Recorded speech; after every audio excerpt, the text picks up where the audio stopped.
The Defenders season finale, The Defenders. Definitely an awesome ending episode. Literally one complaint, super dark in that cave. I wish we get to see more of the action. That was like my one complaint through the whole episode. I was like, this is like the ultimate, this is the be all end all. It's the Defenders fighting the Hand at the end. And it's like, man, it's dark. It's dark a lot. It was like my one complaint the whole episode. But great freaking episode. They did what I didn't think what I thought they were gonna do in Luke Cage. They did here with Misty, where they actually have her arm get chopped off. So I was like, okay, there's that comic book moment that I thought we were gonna get with Luke Cage. So they saved it here. Boom. With Bakuto, he sliced her arm right off. So I was like, well, I didn't really see that coming. I thought that was like, maybe down the line, but it was like, here we go. So I thought that was cool. They kind of officially put that rule into motion. But episode kicks up. Everyone's still talking about the bomb. And it's like, alright, we officially decide we have to get rid of the Hand. Like, they will come after us. They have been coming after us. They are insanely powerful. We got to do this. We have to set off these bombs. And Luke is doing this thing like, I just don't want anyone to get hurt. So they officially, make it work. Like, just nobody gets hurt. There's no one in the building either. It's just the heroes and the Hand. So it's like, alright, we'll set up these bombs. Once the bomb is set, this was like their thing for foreshadowing. Once the timer is set, that's it. So once the timer is set, whatever time shows up, it's it's time to go, because it's set and then you run. So Colleen and Claire end up going off. They set off the bomb, or set up the bombs. Then we have the rest of our heroes going on this elevator, like just way down this crazy. It's the villain elevator. It's the ultimate elevator that takes you down to the enemies. So while Colleen and Claire are setting up these bombs, here comes Bakuto. Of course, like he's like the rival. He's that master, that evil sensei sort of deal. So he comes in. Once again, he's dealing with Colleen. So they're having their back and forth. They're fighting it up, and he knows that someone else is there, because when Misty tries to make her way into the building, which they never really show how she got in there, but well, I guess they do, because they show her shoot the door handle and she kicks a random door open. So as she's trying to make her way in there, she ends up calling Luke. He doesn't answer, so she calls Claire, and of course her phone was on, which you're about to set up bombs. I don't think you're thinking, put my phone on vibrate. So of course her phone goes off, which doesn't really lead to too much, because it's not like Bakuto like not calling out and he was trying to chase Claire around because he knew she couldn't defend herself nearly as well. So that never really came up like I thought it would. It was just like, oh, there's someone else here. So it's, I kind of know what to look out for now. But, Colleen is dealing with her former sensei, and then Claire ends up fighting with two guys as well. So she ends up, she bashed the first dude. I think she just hit him straight in the head with that hook thing, and he was down for the count. But she struggled a little bit with the second guy. But ultimately everything worked out. Colleen throws the blade that Bakuto once had. He stabbed it in the wall, she knocked it back, took it. I thought she was going to use it in the fight because he was doing that the whole time. And I was like, oh, that's cool. He stabs it and she knocks him back. And then she takes the blade and then she kind of flips it on him, so he has one blade and now she has two. I thought that would have been cool just to kind of counter that. Oh, this is her master with, he's dual wielding and stuff on her, and then they switch it up and now she's the one dual wielding. But ultimately she gets the blade and then it's just boom, killed that dude, saved Claire. I thought she died, honestly, but he just slices her back. And so, she's down for half a second really. But that's when things get really crazy, because that's when Misty does show up, because she ends up killing someone else who was dealing with Claire, and then she shoots Bakuto, but nothing happens. He didn't even go down. I was like, I know that they can come back to life, but him being shot multiple times, he just didn't stop. And I was like, oh, there's so many questions. They never really answer exactly what can and cannot happen to them. They them being shot, I was like, I know that they can fight and they have super durability and stuff like that. So it's just I guess it will just kind of is that. He took the bullets and was like, meh, whatever. But ultimately that does lead to, Misty losing her arm. They did it, so she's going to lose the arm. I don't really want to spoil it, but the top of the line, state of the art, Marvel Universe, you can imagine some things. So I guess that's all I can really, that's super obvious, but things are going to happen there. But interesting moment. Like I said, I didn't expect that to happen. Epic moment right after that, because Colleen gets her revenge. And I love the way they did it too, because the way she does it when she counters him, she stabs across his neck. So she stabs him and then she pulls it back and slices his head off on the pullback. So of course the immortal decapitation, instant game over. There's no coming back from that. So Bakuto is officially gone. Colleen has defeated her evil master, and it was like, cool. They kind of wrapped up that storyline. It was nice and simple, but I like that. I was like, all right, he's in there. He's kind of bothering her. He had this interesting attachment where it's like down to the wire. He's just like, come on, last chance. You can still join me. Immortality. Like, he was still trying to have her join him because he constantly talks about like her purpose and her finding it and knowing it. And I was like, that's interesting. I like the way that played out because it was like he was so focused on trying to get back one of like his former pupil, where it's like, I basically raised you because I saw in you what was once in me, and that's why he was like so attached to her. It was like, you are exactly who I used to be, and I want you to be who I am now with the immortality and ultimate power. But I like that idea, and ultimately, she defeats this huge part of her life, like the father that she had, she kills. So I was like, that's a really cool moment for that character. Then of course we have the big fight sequence at the end of the episode. We have the rest of the defenders getting down there. They have a little plan. Jessica goes out at first and is like, I don't want to fight you guys, and then it's like alone. That's where Matt and Luke come in. They just start whooping on people, beating people up left and right. Danny officially has like the Iron Fist, like pretty much the whole fight. He's hitting people, backhand, flips, kicks, going through everything. They do like a really cool like panning shot where they just kind of spin it and go across like everybody doing everything. And Luke is launching people. Matt's being super awesome, just flips all over the freaking place. Jessica, I don't remember if it was that part or if it was later in the episode, but the part where she lifted somebody and just threw them straight up, she had like some of my favorite moves. It was that, and when she kicked the woman super hard, because I was kind of waiting for that for her character, because it's like characters with super strength, they always do that move where it's like they kick the person on the ground and make it like sent flying super far. I was like, I'm kind of waiting for that from Jessica, but that move where she just grabbed somebody and it's just like boom and lifted them straight up and tossed them, I was like, that was actually pretty awesome. And then of course they go down to they're beating everybody up. Elektra versus Matt, and Jessica kind of comes in and helps again with that. When she grabs her by the back and just flings her around, and she like hits the wall and stuff. And I was like, that was actually pretty cool from Jessica as well. So fight scene was good, but like I said, super dark. I felt like they kind of strayed away from that for the most part. Like, there are certainly dark sequences. Like, even the restaurant was darker, but I felt like I could see that way better. It was just like, it was so dark in that cave. There were like little bits of light. And then the one thing I kept thinking was like, it would totally make sense if there are a million lights in here, because they dug a cave and you would need lights like excavating. You would have giant floodlights and stuff. And I'm like, that would totally make sense for this story, because that's what you do when you have a cave and it's dark. You have giant floodlights to make everything super bright. But instead it was still dark, and they had like the weird wavy color lights from like the last episode that were across the mystical door. But still cool. Like, I could still see stuff, but it was just a bit harder to see, because I felt like it was so dark compared to like everything else. Like, I felt like I actually struggled to see some of the action during this sequence. And it could have just been the TV, because I definitely noticed that when watching it on my TV versus my laptop. There'd be scenes where I watched it on my laptop, and then I saw it again when I was like going through episodes with my girlfriend. I'd be like, man, that was way harder to see. Like, there's a part, I think it was like episode 5, the part where Stick is talking to Matt about being the leader of the team, because my girlfriend's hard of hearing, that we always have captions on. So sometimes I'm watching stuff, I don't even realize the captions are on, because I'm so used to doing that with her. So I was watching it by myself, and when I saw it on my laptop, I couldn't even see the text. I was like, man, it's so white. They should put like a border around these letters or something.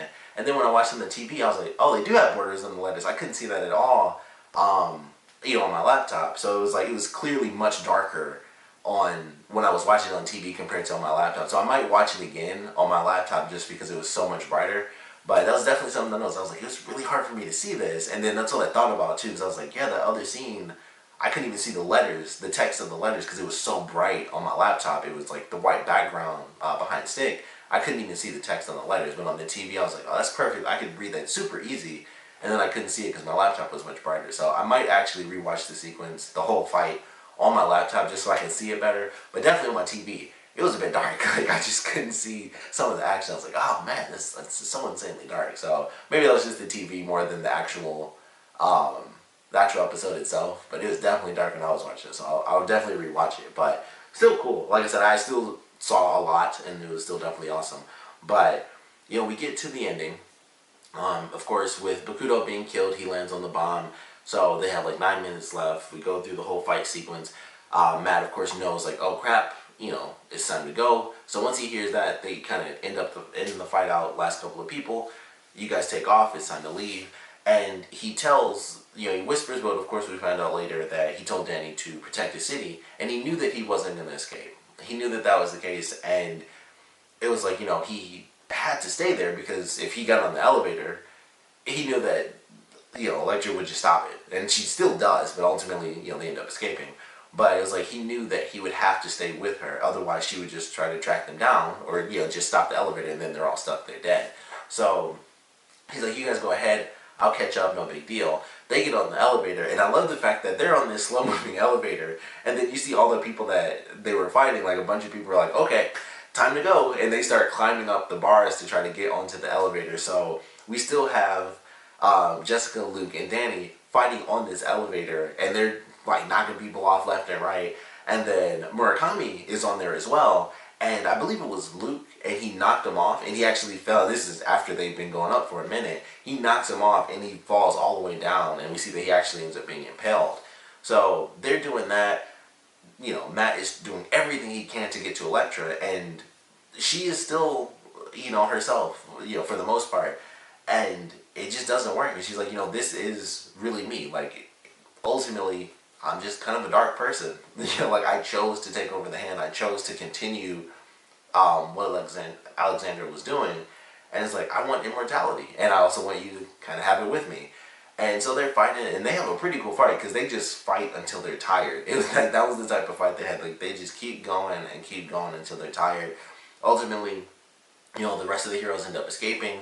I don't know what happened. I thought they were going to explain this, but as they're leaving, when the cops show up, and then Luke is like, I don't want anyone to get hurt. I was like, are they going to explain what happened there? Because they kind of just cut and everyone's leaving.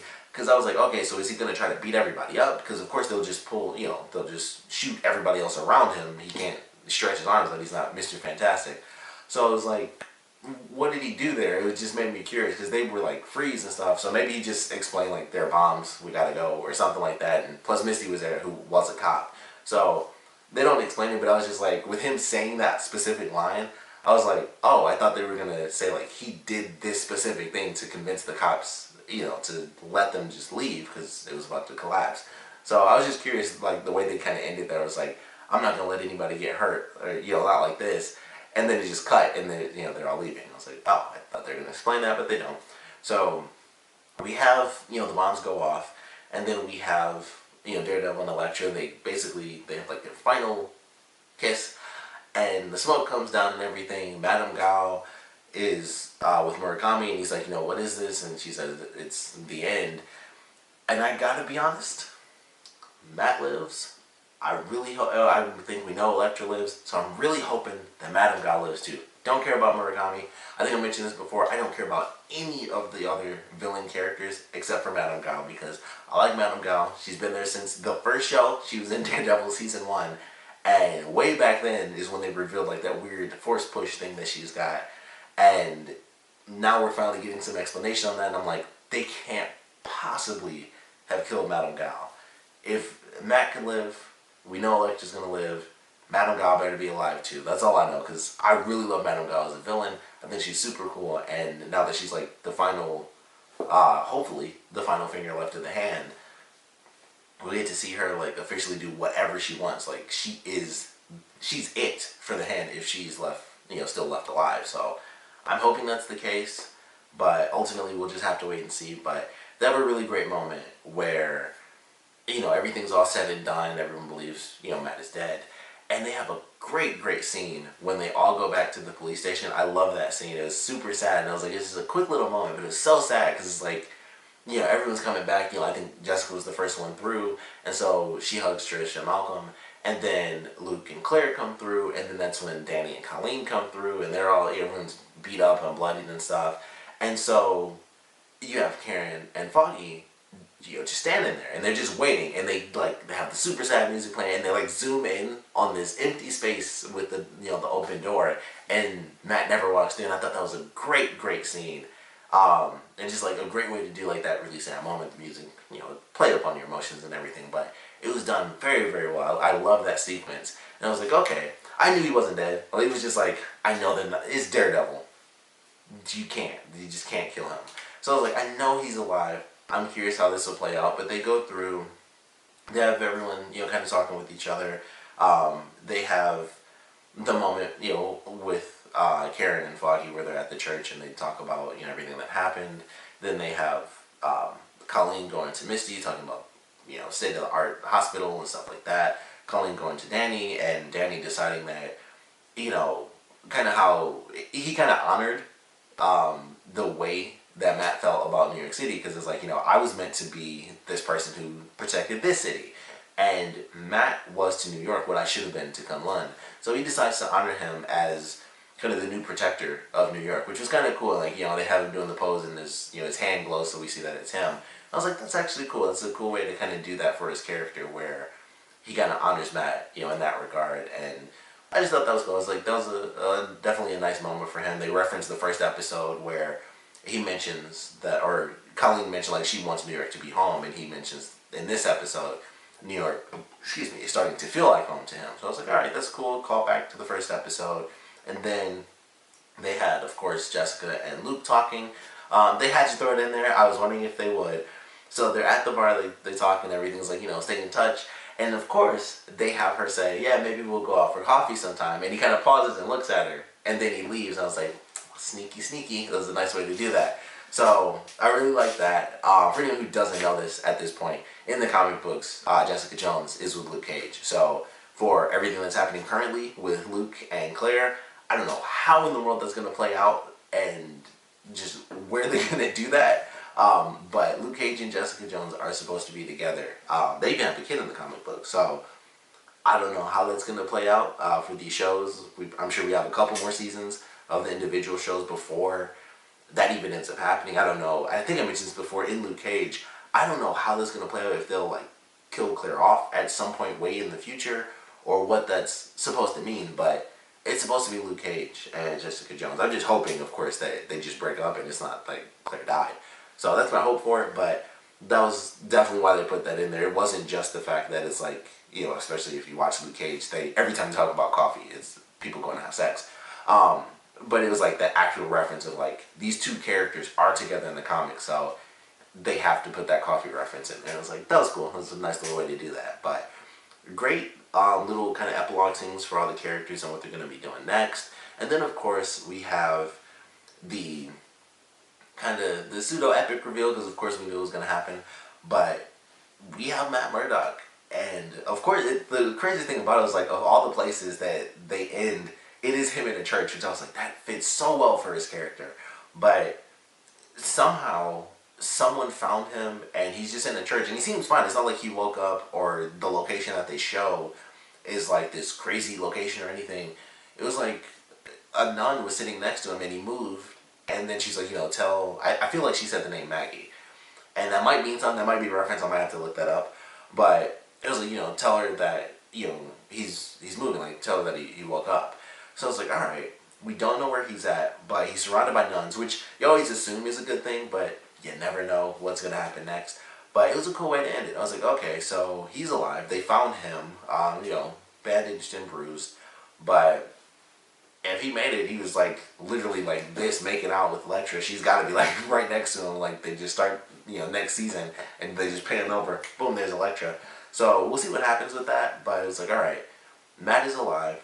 We don't technically know, I would assume, just because it's the Defenders and it's the Devil, Hell's Kitchen. He's still in New York, but we don't really know what's going on there. But it was a great little cliffhanger ending, so I'm excited for where things are headed. I thought it was a great ending. Of course, would love to know what you guys thought about the finale, so please comment below. Let me know your favorite parts about it, your least favorite parts about it. Definitely want to know what you guys thought about this season, what you guys would love to see for the next season of Defenders, what you guys are looking forward to for the individual seasons, for the other shows coming up.